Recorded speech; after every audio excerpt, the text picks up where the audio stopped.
Part এক। প্রথম পার্টে আমাদের আছে আমরা দেখতে পাচ্ছি হরফ এবং হারাকাত।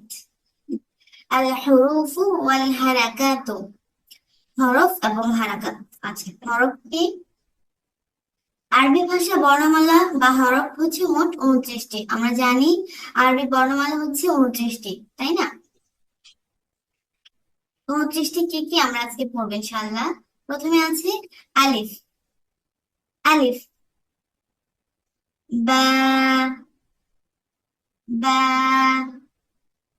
প্রথমে আমি বলে যাচ্ছি, আপনারা মনোযোগে শুনবেন, মনোযোগের সাথে শুনবেন, তারপরে আবার আমরা সবাই মিলে মাস্ক পড়বো ইনশাআল্লাহ।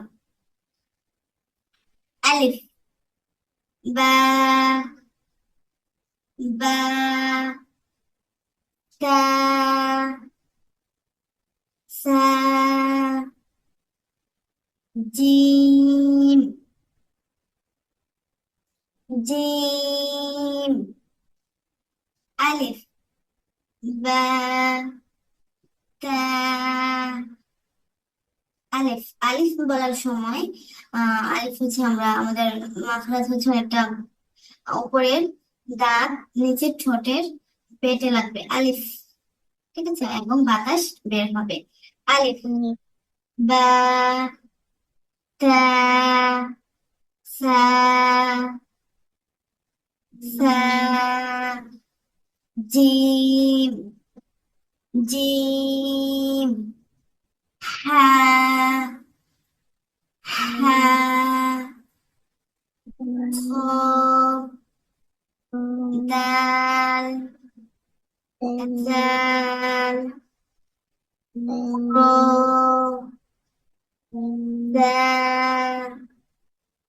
সিন, শিন, صاد، ضاد، ط،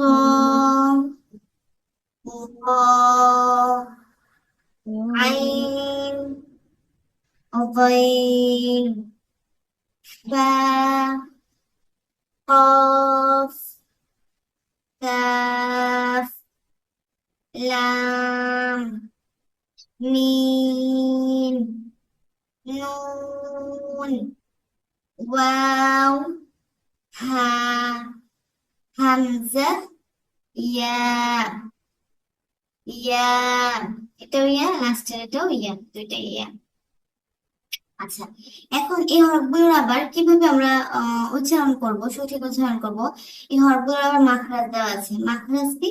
মাখরাজ হচ্ছে কোন হরফটা কোন জায়গা থেকে উচ্চারণ হবে। আরবি হরফগুলো উচ্চারণের স্থানকে মাখরাজ বলে। এটা আবার আমরা পরের ক্লাসে করবো ইনশাআল্লাহ।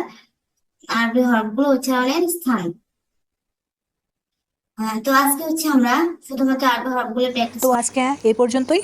তারপরের ক্লাসে আমরা আবার পড়া কন্টিনিউ করব। এটা আমরা বাসায় প্র্যাকটিস করব। আমরা যত বেশি বাসায় প্র্যাকটিস করব তত বেশি পারবো, তত বেশি আমাদের মুখে এটা চলে আসবে।